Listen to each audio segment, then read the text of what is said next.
ಧರ್ಮಸ್ಯ ದಕ್ಷದುಹಿತುರಿ ಯಜನಿ ಸ್ವಮೂರ್ತ್ಯ ನಾರಾಯಣೋ ನರಯಿತಿ ಸ್ವತಪಃ ಪ್ರಭಾವಃ ದೃಷ್ಟಾತ್ಮನೋ ಭಗವತೋ ನಿಯಮಾವಲೋಕಂ ದೇವ್ಯಸ್ತ್ವರಂಗಪೃತನ ಘಟಿತುಂ ನಶೇಕುಃ.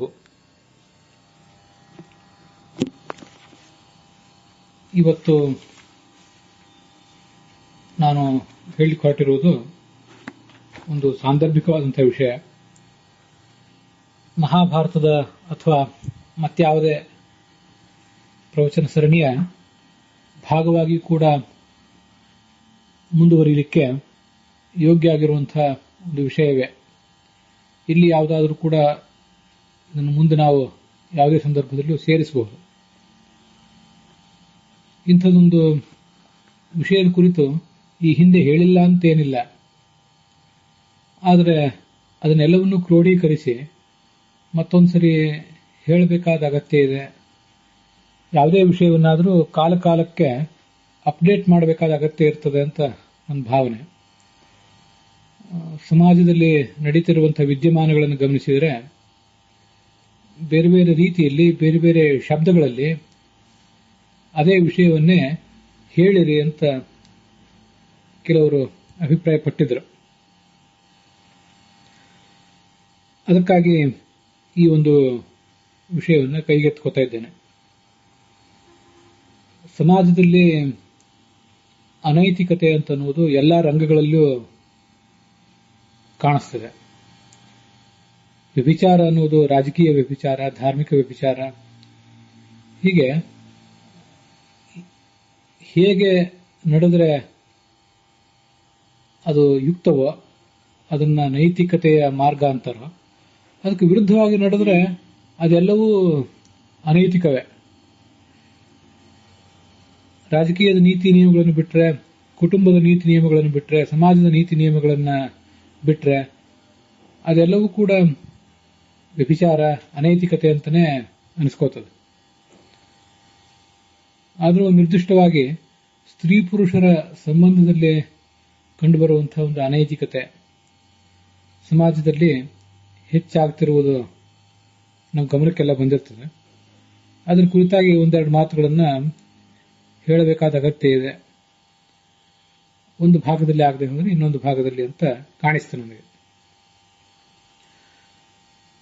ಆಧುನಿಕ ವಿದ್ಯಾಭ್ಯಾಸ, ಆಧುನಿಕ ಉದ್ಯೋಗಗಳು, ಆಧುನಿಕ ಪರಿಸರ ಇವೆಲ್ಲ ನಮಗೆ ಅನೇಕ ಥರದ ಅನುಕೂಲಗಳನ್ನು ಮಾಡಿಕೊಟ್ಟಿವೆ. ಹಾಗೆ ಅನೇಕ ಥರದ ಅನನುಕೂಲಗಳನ್ನು, ಹಾಗೆ ನಾವು ತಪ್ಪಿ ನಡೀಲಿಕ್ಕೆ ಬೇಕಾದಂತಹ ಅವಕಾಶಗಳನ್ನು ಕೂಡ ಮಾಡಿಕೊಡ್ತೇವೆ.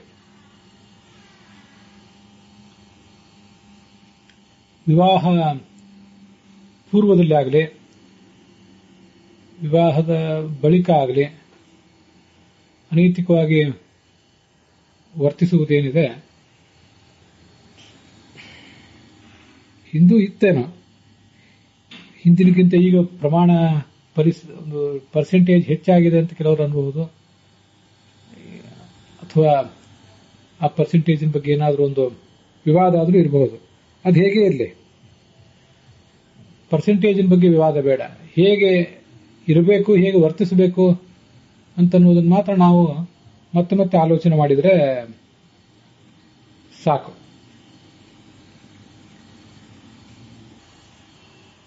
ತಪ್ಪಿ ನಡೀಲಿಕ್ಕೆ ಏನು ಕಾರಣಗಳು, ಮತ್ತೆ ಅದರಿಂದಾಗುವಂತಹ ಪರಿಣಾಮಗಳೇನು, ಮತ್ತೆ ಅದರಿಂದ ಹೊರಬರುವಂತಹ ಮಾರ್ಗಗಳೇನು ಸ್ತ್ರೀ ಪುರುಷರು ಇಬ್ಬರಿಗೂ ಕೂಡ ಅನ್ನೋದನ್ನೆಲ್ಲ ನಾವು ಮತ್ತೆ ಮೆಲುಕು ಹಾಕಬೇಕು.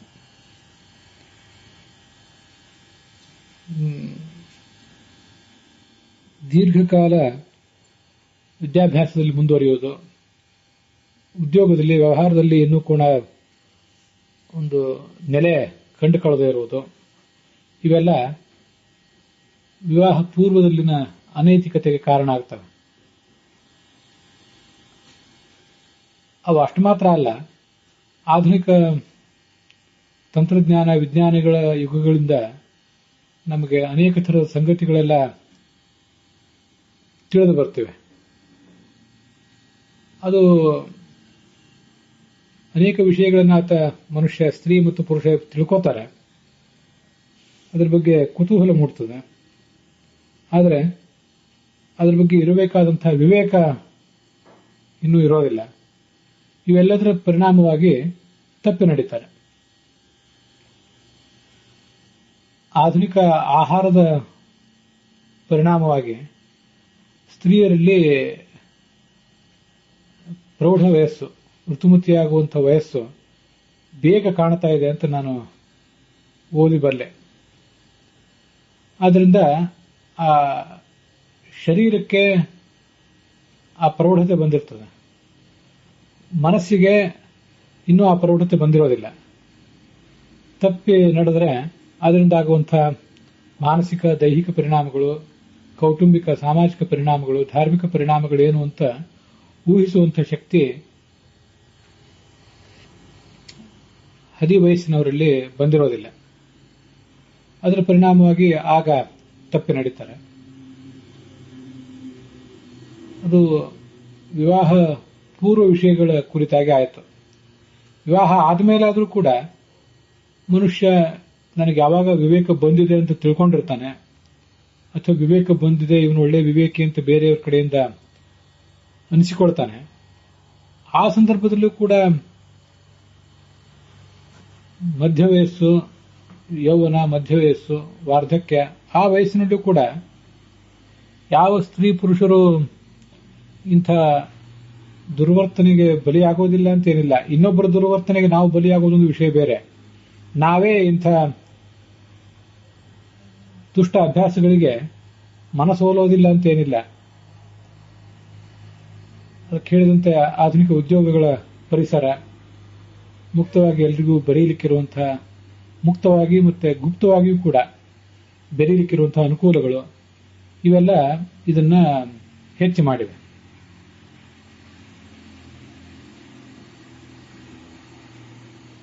ಒಂದು ಅರ್ಥದಲ್ಲಿ ಉದ್ಯೋಗಗಳು, ಈ ಹಿಂದೆ ಉದ್ಯೋಗ ವ್ಯವಹಾರಗಳು ಮನುಷ್ಯನಿಗೆ ತೀರಾ ಅವನಿರುವಂತಹ ಸಮೀಪದ ಪ್ರದೇಶದಲ್ಲೇ ದೊರೀತಾ ಇದ್ವು. ಆದ್ರಿಂದ ಕುಟುಂಬದ ಸದಸ್ಯರೆಲ್ಲ ಹೆಚ್ಚು ಕಡಿಮೆ ಯಾವಾಗಲೂ ಜೊತೆಗೆ ಇರ್ತಿದ್ರೇನು. ಆದರೆ ಉದ್ಯೋಗಕ್ಕಾಗಿ ಬೇರೆ ಬೇರೆ ಕಡೆ ಹೋಗಬೇಕಾಗಿರುವ ಬೇರೆ ಬೇರೆ ಊರುಗಳಿಗೆ ದೀರ್ಘಕಾಲ ಹೋಗುವಂಥ ಪ್ರಸಂಗಗಳು, ಅಥವಾ ಅವರವರು ಇರುವಂತಹ ಪರಿಸರದಲ್ಲೇ ಗುಪ್ತವಾಗಿ ಅಥವಾ ಮುಕ್ತವಾಗಿ ಇದನ್ನೆಲ್ಲ ಮಾಡಲಿಕ್ಕೆ ಅವಕಾಶಗಳು ಪ್ರತಿಯೊಬ್ಬರಿಗೂ ಸಿಗುತ್ತಿವೆ. ಅದು ತುಂಬಾ ಚಿಂತಾಜನಕ ಆಗಿದೆ.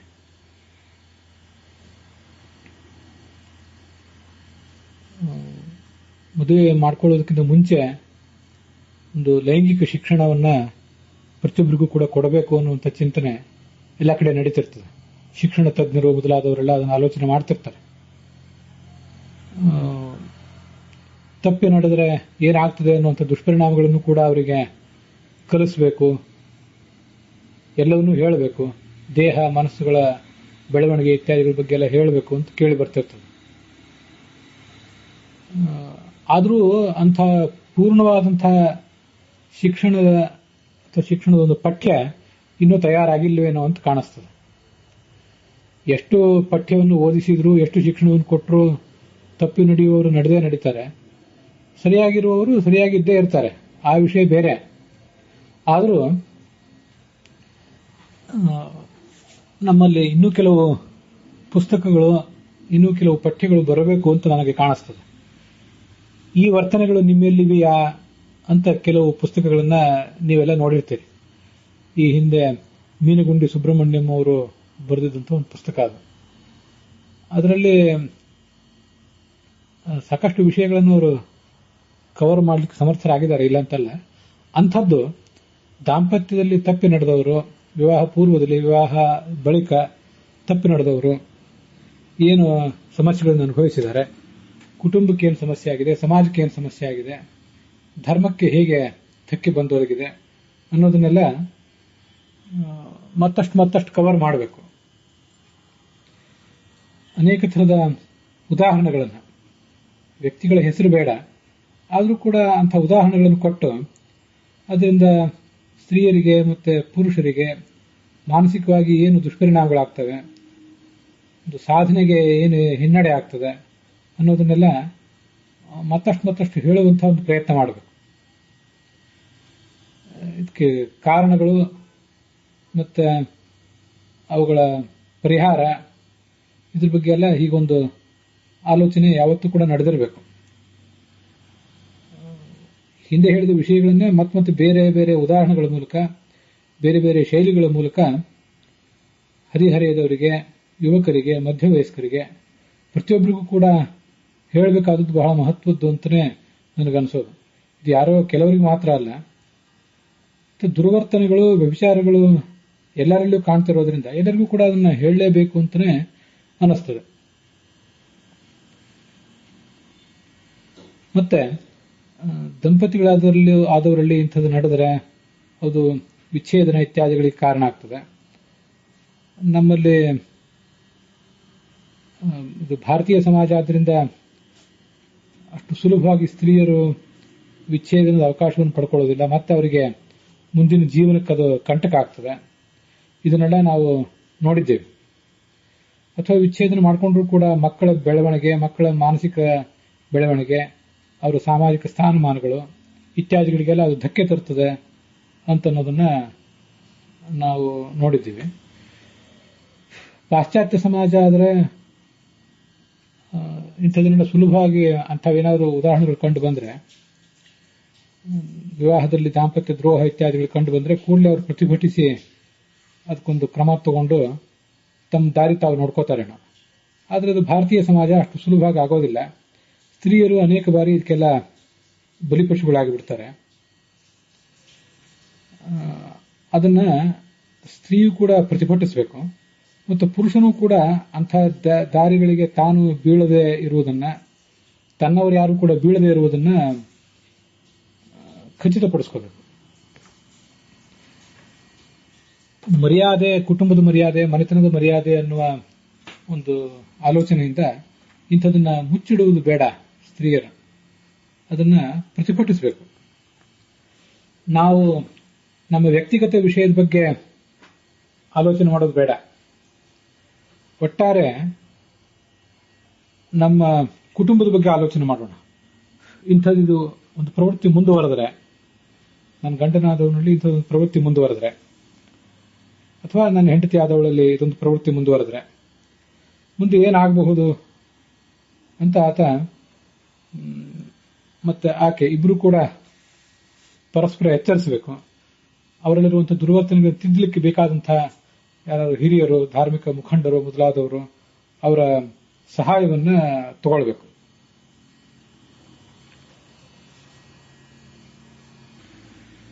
ಇಲ್ಲದೆ ಹೋದ್ರೆ ಕುಟುಂಬದ, ಸಮಾಜದ ವ್ಯವಸ್ಥೆಗೆಲ್ಲ ಧಕ್ಕೆ ಬರ್ತದೆ. ತನ್ನೊಬ್ಬರ ಮರ್ಯಾದೆ ಇತ್ಯಾದಿಗಳನ್ನು ಮಾತ್ರ ನೋಡಬಾರದು.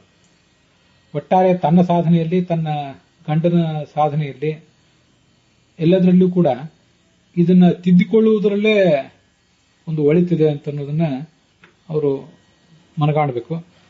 ಅದಕ್ಕಾಗಿ ಪ್ರತಿಯೊಬ್ಬ ಸ್ತ್ರೀಗೂ ಕೂಡ ಬೇಕಾದಂತಹ ಆಧುನಿಕ ಶಿಕ್ಷಣ ಮತ್ತೆ ಧಾರ್ಮಿಕ ಶಿಕ್ಷಣವೂ ಕೂಡ ಮೊದಲಿಂದ ದೊರೆಯುವಂತಾಗಬೇಕು. ಇಲ್ಲದೆ ಹೋದ್ರೆ ನಾವು ಈ ಅಧರ್ಮಕ್ಕೆ ಪ್ರೋತ್ಸಾಹ ಕೊಟ್ಟಂತಾಗ್ತದೆ. ನಮ್ಮ ಮರ್ಯಾದೆ ಉಳಿತು ಹೌದು, ಆದರೆ ಏನಾದರೂ ಇವರು ಇದನ್ನೆಲ್ಲ ಸಹಿಸಿಕೊಂಡಿರ್ತಾರೆ ಅಂತ ಗಂಡಸರಿಗೆ ಅನಿಸಿದ್ರೆ, ಅಥವಾ ಹೆಂಗಸರಿಗೆ ನಾವು ಮಾಡಿದ್ದೆಲ್ಲವನ್ನೂ ಸಮಾಜ ಸಹಿಸಿಕೊಂಡಿರ್ತದೆ ಅಂತ ಅವರಿಗೂ ಕಂಡು ಬಂದ್ರೆ ಅಂತ ಪ್ರವೃತ್ತಿ ಮುಂದುವರಿಬಹುದು. ಅದಕ್ಕಾಗಿ ಅಧರ್ಮಕ್ಕೆ ಪ್ರೋತ್ಸಾಹ ಕೊಡಬಾರದು ಅನ್ನುವ ದೃಷ್ಟಿಯಿಂದ ಇದನ್ನೆಲ್ಲ ಮೀರಿ ನಿಲ್ಲಬೇಕು. ಇಲ್ಲದೆ ಹೋದರೆ ನಮ್ಮ ವೈಯಕ್ತಿಕ ಸಾಧನೆಯೂ ಕೂಡ, ನಾವಿರುವಂತಹ ಒಂದು ಉದ್ಯೋಗ, ವ್ಯವಹಾರ, ಅಥವಾ ನಾವು ಮಾಡಬೇಕಂತ ಹೊರಟಿರುವಂತಹ ಯಾವುದೇ ಒಂದು ಸಾಧನೆ, ಅದಕ್ಕೂ ಕೂಡ ಧಕ್ಕೆ ಬರ್ತದೆ. ಆದ್ರಿಂದ ಯಾವುದೇ ಹಿಂಜರಿಕೆ ಇಲ್ಲದೇನೆ ತಾವಿರುವ ಪರಿಸರದಲ್ಲಿ, ತಾವಿರುವಂತಹ ಹಿನ್ನೆಲೆಯಲ್ಲಿ ಅದನ್ನ ಹೇಗೆ ಪ್ರತಿಭಟಿಸಬೇಕು, ಹೇಗೆ ಇದನ್ನ ವಿರೋಧಿಸಬೇಕು ಅಂತ ಅನ್ನೋದನ್ನ ಅವರವರು ತೀರ್ಮಾನಿಸಬೇಕು. ತಮ್ಮ ಕರ್ತವ್ಯವನ್ನು ಯಾವತ್ತೂ ಕೂಡ ಲುಪ್ತ ಮಾಡ್ಕೊಳ್ಬಾರ್ದು. ನಾವು ಸರಿಯಾಗಿ ನಡೆದರೆ, ಗಂಡ ಹೆಂಡಂದಿರಾದವರು ಸರಿಯಾಗಿ ನಡೆದರೆ ನಮ್ಮ ಮಕ್ಕಳು ಕೂಡ ನಮ್ಮ ಮಾರ್ಗವನ್ನು ಅನುಸರಿಸಿ ಸರಿಯಾಗಿರ್ತಾರೆ. ನಾವೇ ತಪ್ಪು ದಾರಿಯನ್ನು ಹಿಡಿದಿದ್ದಾದರೆ ಅವರು ಕೂಡ ತಪ್ಪು ದಾರಿ ಹಿಡಿಲಿಕ್ಕೆ ಸಾಧ್ಯ ಆಗ್ತದೆ. ಹೀಗೆ ದಾಂಪತ್ಯ ದ್ರೋಹ ಮಾಡುವಂಥ ಗಂಡಸರು ಅಥವಾ ಹೆಂಗಸರು ಯಾರಿಗೆ ಇದರಲ್ಲಿ ಹೆಚ್ಚು ಅವಕಾಶ ಸಿಗ್ತದೆ, ಇಂಥ ದುರ್ವರ್ತನೆಗಳಿಗೆ ಅವಕಾಶ ಯಾರಿಗೆ ಹೆಚ್ಚು ಅನ್ನೋದ್ರ ಬಗ್ಗೆ ನಾವೇನೀಗ ಆಲೋಚನೆ ಮಾಡಬೇಕಾಗಿಲ್ಲ. ಯಾರ್ಯಾರಲ್ಲಿ ಅಂತ ದುರ್ವರ್ತನೆಗಳಿವೆಯೋ ಅವರೆಲ್ಲರೂ ಆಲೋಚನೆ ಮಾಡಬೇಕು ಅಂತ ಇಷ್ಟು ಮಾತ್ರ ಹೇಳಬೇಕು. ಬೇರೆ ಯಾರೋ ಸಮಾಜದ ಹಿರಿಯರು, ಧಾರ್ಮಿಕ ಮುಖಂಡರು ಅದನ್ನು ಹೇಳುವುದು ಒಂದು ವಿಷಯ ಬೇರೆ. ನಾವೇ ಒಂದು ಬಾರಿ ಅದನ್ನ ಕೂತ್ಕೊಂಡು ನಮ್ಮಲ್ಲಿ ಆಲೋಚನೆ ಮಾಡ್ಕೊಳ್ಬೇಕು, ಅಂಥ ವರ್ತನೆಗಳನ್ನು ತಿದ್ದುಕೊಳ್ಳೋದ್ರ ಬಗ್ಗೆ. ನಾನು ಹೀಗೆ ವರ್ತಿಸಿದ್ದಾದ್ರೆ ಆ ಹೆಂಡತಿಯ ಮೇಲೆ ಯಾವ, ಅವಳ ಮನಸ್ಸಿನ ಮೇಲೆ, ದೇಹದ ಮೇಲೆ ಏನು ಪರಿಣಾಮ ಆಗಬಹುದು? ಶಾಸ್ತ್ರ ನಮಗೇನು ಕಲಿಸಿದೆ? ಧರ್ಮೇ ಅರ್ಥೇ ಕಾಮೇಚ ನಾತಿಚರಾಮಿ ಅಂತ ಕಲಿಸಿದೆ. ಧರ್ಮ, ಅರ್ಥ, ಕಾಮ ಇತ್ಯಾದಿ ಯಾವುದರಲ್ಲಿಯೂ ಕೂಡ ನನ್ನ ಹೆಂಡತಿಯನ್ನು ನಾನು ಮೀರುವುದಿಲ್ಲ ಅಂತ ಪ್ರತಿಜ್ಞೆ ನಮ್ಮ ಕೈಯಿಂದ ಮಾಡಿಸ್ತಾರೆ. ಅಂಥ ಒಂದು ಪ್ರತಿಜ್ಞೆಯನ್ನು ನಾನು ಪಾಲಿಸಿದ್ದೇನಾ ಅನ್ನೋದನ್ನು ಅವನು ಆಲೋಚನೆ ಮಾಡಬೇಕು. ಮತ್ತೆ ನನ್ನ ಪತ್ನಿ, ಅವಳು ನನಗೆ ಭಾರ್ಯ ದೈವಕೃತಃ ಸಖ, ಮಹಾಭಾರತ ಹೇಳುವಂತೆ ದೇವರು ಕೊಟ್ಟಂಥ ಒಬ್ಳು ಗೆಳತಿ ಅವಳು. ಹೆಂಡತಿಗೆ ಗಂಡ ದೇವರು ಕೊಟ್ಟಂಥ ಗೆಳೆಯ. ಮಹಾಭಾರತವೇ ಮತ್ತೊಂದು ಕಡೆ ಹೇಳುವಂತೆ ಭಾರ್ಯ ಮಿತ್ರಂ ಗೃಹೇಶು ಚ. ಎಲ್ಲಿ ನಾವು ಹೋದ್ರು, ಉದ್ಯೋಗದಲ್ಲಿ, ವ್ಯವಹಾರದಲ್ಲಿ, ಸಮಾಜದಲ್ಲಿ, ಮತ್ತೆ ಎಲ್ಲೆಲ್ಲೂ ಕೂಡ ಯಾರ್ಯಾರೋ ಮಿತ್ರರು ನಮಗಿರಬಹುದು. ಆದರೆ ನಮ್ಮ ಮನೆಯಲ್ಲಿ ನಾವು ಮದುವೆ ಆದಮೇಲೆ ನಮಗೆ ಗೆಳತಿ ಅಂದರೆ ನಮ್ಮ ಹೆಂಡತಿ, ಹೆಂಡತಿಗೆ ಗಂಡನೇ ಗೆಳೆಯ, ದೇವರು ಕೊಟ್ಟ ಗೆಳತಿ ಅದು. ಅದರಿಂದ marriages are made in heaven, ಸ್ವರ್ಗದಲ್ಲೇ ಮದುವೆಗಳಾಗಿರ್ತವೆ ಅಂತ ಹೇಳುವುದು ಆ ಉದ್ದೇಶದಿಂದ. ಮನುಷ್ಯ ಯಾವುದೋ ಉದ್ಯೋಗವನ್ನು ಮಾಡಬಹುದು, ವ್ಯವಹಾರವನ್ನು ಮಾಡಬಹುದು, ನಿವೃತ್ತ ಆಗಬಹುದು. ಆದರೆ ಗೃಹಸ್ಥಾಶ್ರಮದಿಂದ ಅವನಿಗೆ ನಿವೃತ್ತಿ ಇಲ್ಲಲ್ಲ. ವಾನಪ್ರಸ್ಥಾಶ್ರಮ ಸ್ವೀಕಾರ ಮಾಡಿದರೆ ಅಥವಾ ಸನ್ಯಾಸಾಶ್ರಮ ಸ್ವೀಕಾರ ಮಾಡಿದರೆ ಮಾತ್ರ ನಿವೃತ್ತಿ. ವಾನಪ್ರಸ್ಥಾಶ್ರಮ ಸ್ವೀಕಾರ ಮಾಡುವುದು ಕೂಡ ಹೆಂಡತಿಯನ್ನು ಕರ್ಕೊಂಡು ಹೋಗಿ ವಾನಪ್ರಸ್ಥಾಶ್ರಮ ಸ್ವೀಕಾರ ಮಾಡುವವರಿದ್ದಾರೆ, ಅಥವಾ ಹೆಂಡತಿಯನ್ನು ಮನೆಯಲ್ಲಿ ಮಕ್ಕಳಿಗೆ ವಹಿಸಿ ವಾನಪ್ರಸ್ಥಾಶ್ರಮ ಸ್ವೀಕಾರ ಮಾಡುವವರು ಇದ್ದಾರೆ. ಅಂತೂ ಕಲಿಯುಗದಲ್ಲಿ ಆ ವಾನಪ್ರಸ್ಥಾಶ್ರಮ ಏನು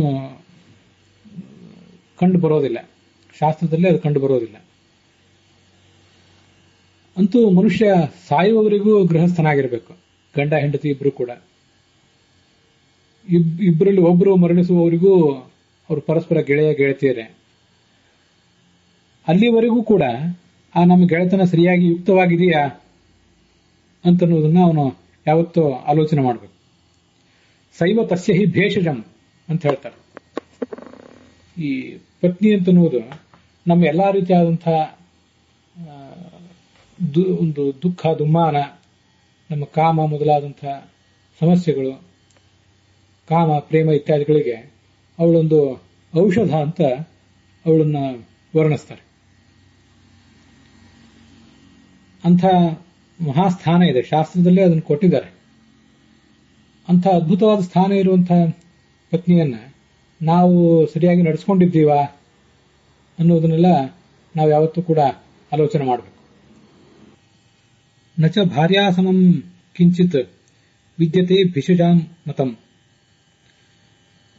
ಮನುಷ್ಯ ಅನುಭವಿಸುವಂತಹ ಎಲ್ಲಾ ಥರದ ಸಮಸ್ಯೆಗಳು, ದೈಹಿಕ ಮಾನಸಿಕ ಸಮಸ್ಯೆಗಳು, ಇದಕ್ಕೆಲ್ಲದಕ್ಕೂ ಕೂಡ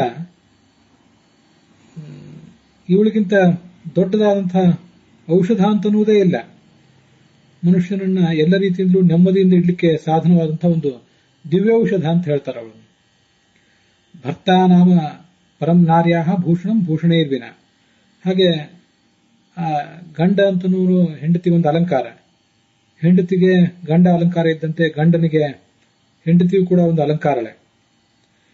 ಇಂಥ ಒಂದು ಶ್ರೇಷ್ಠ ಸ್ಥಾನ ಅವಳಿಗಿದೆ. ಅವಳನ್ನ ನಾನು ಸರಿಯಾಗಿ ನಡೆಸ್ಕೊಂಡಿದ್ದೀನಾ ಅಂತನ್ನೋದನ್ನು ಅವನು ಆಲೋಚನೆ ಮಾಡಬೇಕು.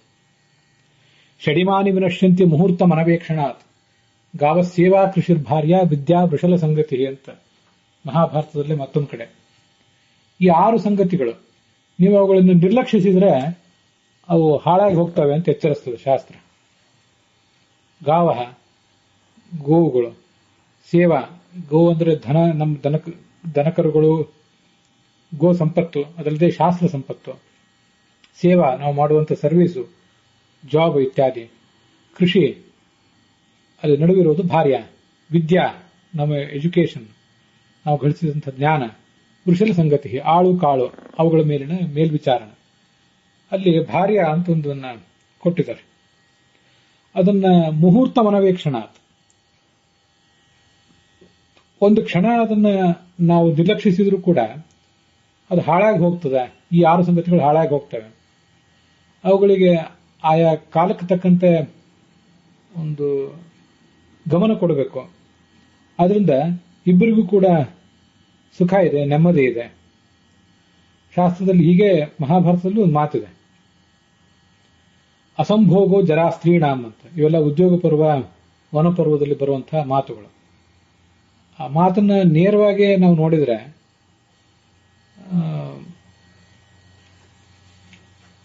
ಶಾರೀರಿಕ ಸುಖ ಅದು ಬಹಳ ಮಹತ್ವದ್ದು. ಅದಿಲ್ಲದೆ ಹೋದ್ರೆ ಸ್ತ್ರೀಯರಿಗೆ ಮುಪ್ಪು ಅಂಟಿಕೊಳ್ತದೆ, ಅದು ಅವರಿಗೆ ಬಾಧಕ ಆಗ್ತದೆ ಶಾರೀರಿಕವಾಗಿ ಮಾನಸಿಕವಾಗಿ ಅಂತ ಹೇಳಿದಂತೆ ಕಾಣಿಸ್ತದೆ. ಆದರೆ ಕೇವಲ ಶಾರೀರಿಕ ಸುಖ, ದೈಹಿಕ ಸುಖ ಅಂತ ಅರ್ಥ ಅಲ್ಲ ಅದಕ್ಕೆ.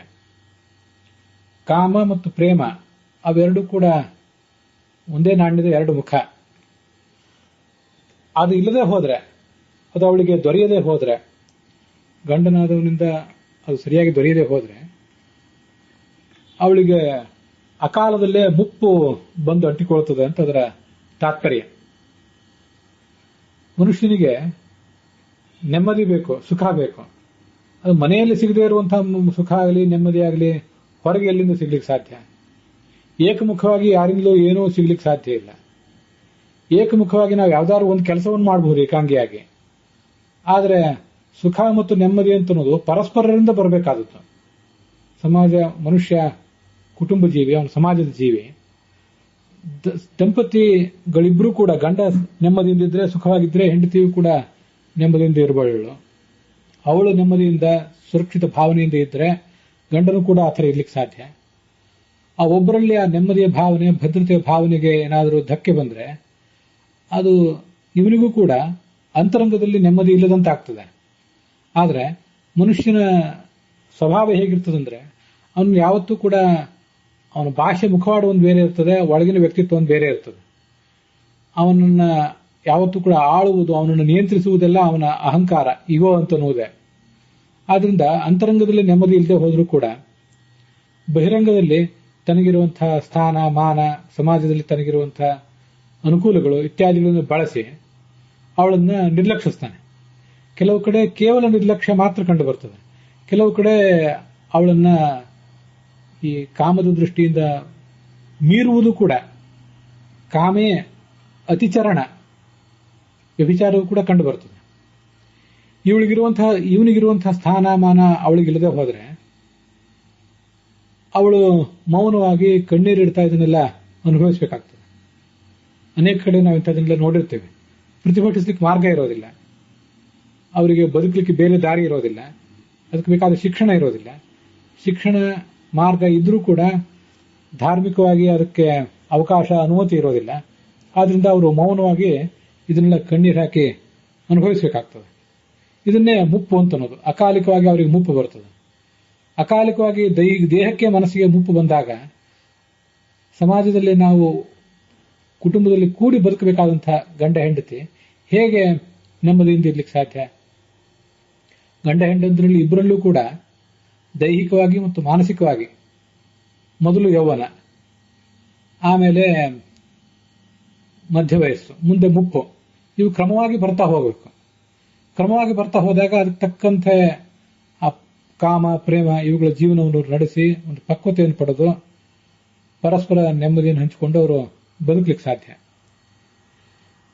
ಇದು ಒಬ್ಬರಿಂದ ಇನ್ನೊಬ್ಬರಿಗೆ ಬರದೇ ಹೋದರೆ, ಅಂತರಂಗದಲ್ಲಿ ನೆಮ್ಮದಿ ಇಲ್ಲದೆ ಹೋದ್ರೂ ಕೂಡ ತಾನು ನೆಮ್ಮದಿಯಿಂದ ಇಲ್ಲ, ಸುಖದಿಂದ ಇಲ್ಲ ಅಂತ ಅವನಿಗೆ ಗೊತ್ತಿದ್ರೂ ಕೂಡ ಬಹಿರಂಗದಲ್ಲಿ ಅದನ್ನು ಯಾರಿಗೂ ಹೇಳಿಕೊಳ್ಳಿಕ್ಕಾಗದೆ, ಅಥವಾ ಅದನ್ನು ಬೇಕಂತೆ ಮುಚ್ಚಿಟ್ಕೊಂಡು ದುರ್ವರ್ತನೆಯನ್ನು ತೋರಿಸ್ತಾ ಮುಂದುವರಿಬಹುದು. ಅವನು ಹಾಗೆ ಮಾಡಬಹುದು, ಇವಳು ಹೀಗೆ ಮಾಡಬಹುದು. ಎರಡೂ ಪ್ರಸಂಗಗಳಲ್ಲೇ ಸಮಾಜದಲ್ಲಿ ಇದ್ದೇ ಇರ್ತವೆ. ಯಾರೊಬ್ರು ಹೆಚ್ಚು ಮಾಡ್ತಾ ಇದ್ದಾರೆ, ಯಾರೊಬ್ರು ಕಡಿಮೆ ಮಾಡ್ತಿದ್ದಾರೆ ಅಂತ ನಾನು ಇದನ್ನ ಹೇಳ್ತಿಲ್ಲ. ಇಂಥದ್ದನ್ನ ನಡೀತಿದೆ.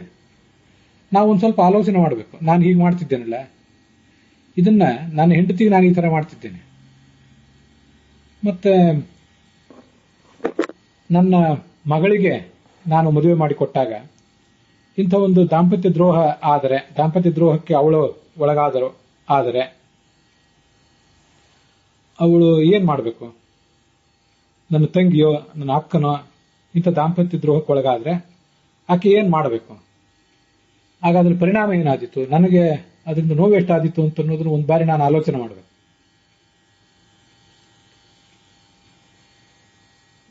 ಇದು ಸ್ವಯಂ ತಾನು ಮನುಷ್ಯ ತನ್ನ ನಿಯಂತ್ರಣದಲ್ಲಿ ಇಟ್ಕೊಳ್ಳಿಕ್ಕೆ ಕೆಲವು ಆಲೋಚನೆಗಳು.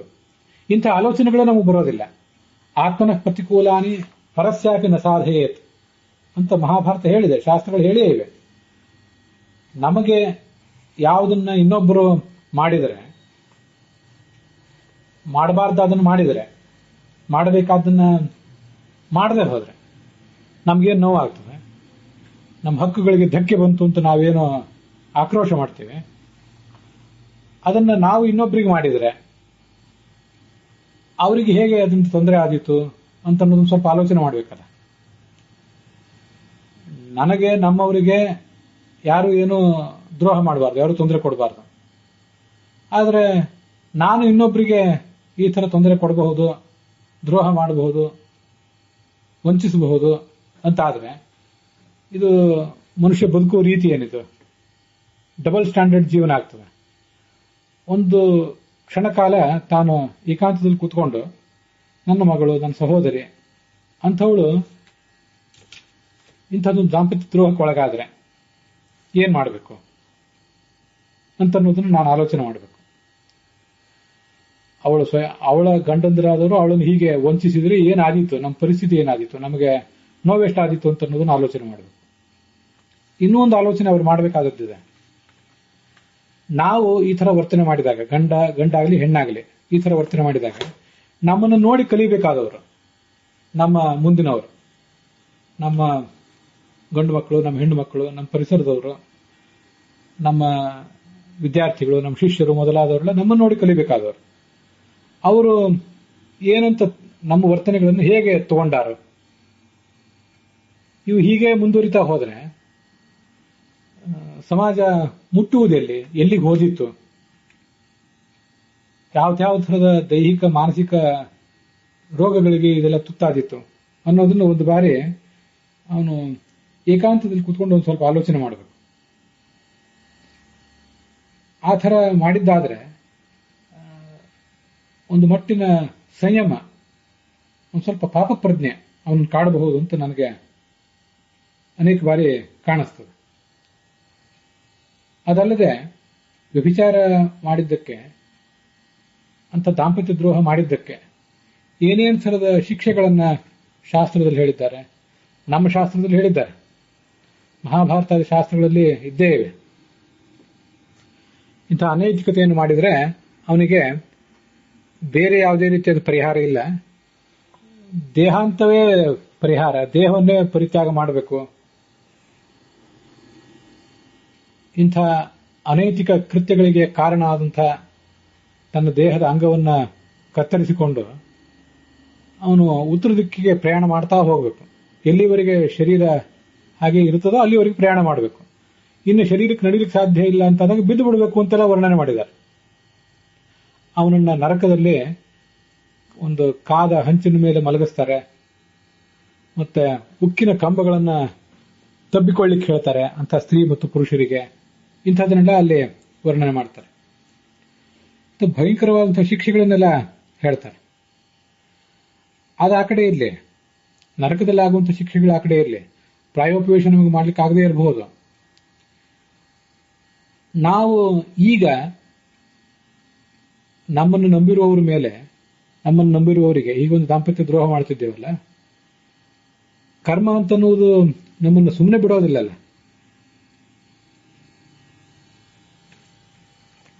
ಮನುಷ್ಯ ಏನ್ ಮಾಡಿರ್ತಾನೋ ಅದೆಲ್ಲವನ್ನೂ ಕೂಡ ಅವನು ಅನುಭವಿಸಲೇಬೇಕಾಗ್ತದೆ. ಆ ಚತುರ್ದಶಮಾದ್ವರ್ಷಾತ್ ಕರ್ಮಾಣಿ ನಿಯಮೇನತು ದಶಾವರಾಣಾಂ ಜನ್ಮಾನಾಂ ಕಾರಣಾನಿ ಕರೋತ್ಯಯಂ ಅಂತ ಶಾಸ್ತ್ರದಲ್ಲಿ ಒಂದು ಮಾತಿದೆ. 14 ವರ್ಷ ಆದಮೇಲೆ ವ್ಯಕ್ತಿಗೆ ಕರ್ಮದ ಜವಾಬ್ದಾರಿ ಪ್ರಾರಂಭ ಆಗ್ತದೆ. ಇನ್ನು ಮುಂದಿನ 10 ಜನ್ಮಗಳಿಗೆ ಸಾಕಾಗುವಷ್ಟು ಕರ್ಮಗಳನ್ನ, ಸತ್ಕರ್ಮಗಳನ್ನ ಮತ್ತು ದುಷ್ಕರ್ಮಗಳನ್ನ ಅವನು ಮಾಡ್ತಾನೆ ಅಂತ ಅಲ್ಲಿ ಕೇಳಿ ಬರ್ತದೆ. ಈ ಜನ್ಮದಲ್ಲಿ ನಾವು ಮಾಡುವುದು ಇನ್ನು ಮುಂದಿನ 10 ಜನ್ಮಗಳಿಗೆ ಸಾಕಾಗ್ತದೆ. ನಾವು ಇಂಥ ದಾಂಪತ್ಯ ದ್ರೋಹ ಈಗ ಮಾಡ್ತಿದ್ದೇವಲ್ಲ, ನಾವು ಮುಂದೆ ಒಂದು ಬಾರಿ ದಾಂಪತ್ಯದ ದ್ರೋಹಕ್ಕೊಳಗಾದ್ರೆ, ಸ್ತ್ರೀಯರಾಗಿದ್ದಾಗಲಿ ಅಥವಾ ಪುರುಷರಾಗಿದ್ದಾಗಲಿ, ನಾನು ಇಂಥ ದಾಂಪತ್ಯ ದ್ರೋಹಕ್ಕೊಳಗಾದ್ರೆ, ಇಂಥ ವಂಚನೆಗೊಳಗಾದ್ರೆ ಏನ್ ಮಾಡಬೇಕು ಅಂತ, ಏನ್ ಆದೀತು ಅಂತ ಅನ್ನೋದನ್ನೊಂದು ಬಾರಿ ವಿಜುವಲೈಸ್ ಮಾಡ್ಕೊಳ್ಳಿಕ್ಕೆ ಪ್ರಯತ್ನ ಪಡಬೇಕು. ಮನುಷ್ಯನಿಗೆ ಈಗ ಯಾವ ಒಂದು ದುರಹಂಕಾರ ಅವನನ್ನ ಇಂಥ ಎಲ್ಲ ಕೆಲಸಗಳಿಗೆ ಗುರಿ ಮಾಡಿದೆಯಲ್ಲ, ಇಂಥದೊಂದು ನಿರಾಶ ಪರಿಸ್ಥಿತಿಗೆ ಬರ್ತಾನೆ ಮನುಷ್ಯ. ಅಂಥ ಒಂದು ಅಸಹಾಯಕ ಪರಿಸ್ಥಿತಿಗೆ ಬರ್ತಾನೆ. ಇದೇ ಜನ್ಮದಲ್ಲಿ ಬರಬಹುದು, ಮುಂದಿನ ಜನ್ಮದಲ್ಲೂ ಬರಬಹುದು. ಅದು ಹೇಗೆ ಅಂದ್ರೆ, ಆ ಒಂದು ಸಂದರ್ಭದಲ್ಲಿ ಈ ಒಂದು ಎಂಥ ತಪ್ಪನ್ನ ಈ ಜನ್ಮದಲ್ಲಿ ಯಾವ ಹಂತದಲ್ಲಿ ಇದನ್ನು ಮಾಡಿದ್ದೇವೋ ಅದಕ್ಕೆ ಸರಿಯಾದ ಶಿಕ್ಷೆಯನ್ನ ಅಂಥದೇ ಹಂತದಲ್ಲಿ, ಅಂಥದೇ ಹೆಚ್ಚು ಕಡಿಮೆ ವಯಸ್ಸಿನಲ್ಲಿ, ಅಂಥದೇ ಪರಿಸ್ಥಿತಿಯಲ್ಲಿ ನಾವು ಅನುಭವಿಸಬೇಕಾಗ್ತದೆ. ತಸ್ಯಾಂ ಯದ್ಯತ್ ಕುರುತೆ ಯಸ್ಯಾಂ ಯತ್ ಕುರುತೆ ತಸ್ಯಾಂ ತತ್ತದ ಅನುಭವತಿ ನಾಭುಕ್ತಂ ಕ್ಷೀಯತೆ ಕರ್ಮ ಕಲ್ಪಕೋಟಿ ಶತೈರಪಿ. ಆಯಾ ಹಂತದಲ್ಲಿ ಸರಿಯಾಗಿ ಅದನ್ನು ಅನುಭವಿಸ್ತಾನೆ ಅಂತ ಶಾಸ್ತ್ರ ಎಚ್ಚರಿಸ್ತದೆ. ಈಗ ಯಾವ ಸ್ಥಾನಮಾನಗಳು ನಮಗಿವೆ, ಈಗ ಯಾವ ಈಗೋ ನಮಗಿದೆ, ಈಗೇನು ದೈಹಿಕವಾದ ಮಾನಸಿಕವಾದ ಶಕ್ತಿ ನಮಗಿದೆ, ಅದರ ಮೂಲಕ ನಮ್ಮ ದುರ್ವರ್ತನೆಗಳೆಲ್ಲ ನಾವೇನು ಮುಚ್ಚಿಟ್ಕೋತಾ ಇದ್ದೀವಿ, ಆವತ್ತು ಆ ಸ್ಥಾನ ಇರೋದಿಲ್ಲ, ಮಾನ ಇರೋದಿಲ್ಲ, ದೇಹಕ್ಕೆ ಶಕ್ತಿ ಇರೋದಿಲ್ಲ, ಮನಸ್ಸಿಗೆ ಶಕ್ತಿ ಇರೋದಿಲ್ಲ. ಆದ್ರೆ ಏನು ಇಲ್ಲದೆ ಹೋದ್ರೂ ಪ್ರಾರಬ್ಧ ಕರ್ಮ ಮಾತ್ರ ಬೆನ್ನಟ್ಟಿ ಬಂದಿರ್ತದೆ. ಅದು ಮನುಷ್ಯನನ್ನು ಅಷ್ಟು ಅಸಹಾಯಕನನ್ನಾಗಿ ಮಾಡಿರ್ತದೆ. ಯಾವುದೋ ಒಂದು ಜನ್ಮದಲ್ಲಿ ಮೆರೆದಾಡ್ತಾ ದುರ್ವರ್ತನೆಗಳನ್ನು ಮಾಡಿದವನು ಈ ಜನ್ಮದಲ್ಲಿ ತೀರಾ ಅಸಹಾಯಕನಾಗಿ, ಯಾರಿಗೂ ಹೇಳಿಕೊಳ್ಳಿಕ್ಕೂ ಆಗದೆ, ಅಥವಾ ಯಾರಿಗೂ ಹೇಳಿದರೂ ಕೂಡ ಏನೂ ಪರಿಹಾರವೂ ಆಗದೆ ಅದನ್ನು ಅವನು ಅನುಭವಿಸುವಂತಹ ಪ್ರಸಂಗ ಬರ್ತದೆ. ಅದು ಒಂದು ಬಾರಿ ಒಂದಲ್ಲ ಒಂದು ಜನ್ಮದಲ್ಲಿ, ಇದೇ ಜನ್ಮದಲ್ಲಿ ಬರಬಹುದು, ಮುಂದಿನ ಜನ್ಮದಲ್ಲಿ ಆದರೂ ಬರಬಹುದು, ಬರುವುದು ನಿಶ್ಚಿತ. ಅಂಥದನ್ನೆಲ್ಲ ನಾವು ಕಣ್ಮುಂದೆ ತಂದ್ಕೊಳ್ಳುವಂತಹ ಒಂದು ಪ್ರಯತ್ನ ಮಾಡಬೇಕು.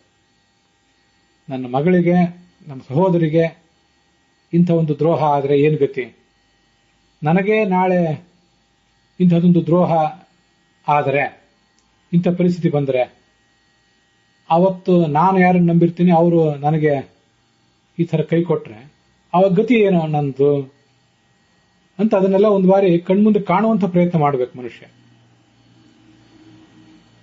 ಯಾವಾಗ ಆಗ್ತದೆ, ಯಾವ ಜನ್ಮದಲ್ಲಿ ಆಗ್ತದೆ ಅಂತ ಗೊತ್ತಿಲ್ಲ, ಆದ್ರೆ ಆಗುವುದು ನಿಶ್ಚಿತ. ಅದು ದುಷ್ಪರಿಣಾಮಗಳನ್ನು ಮನುಷ್ಯ ಅನುಭವಿಸುವುದು ನಿಶ್ಚಿತ.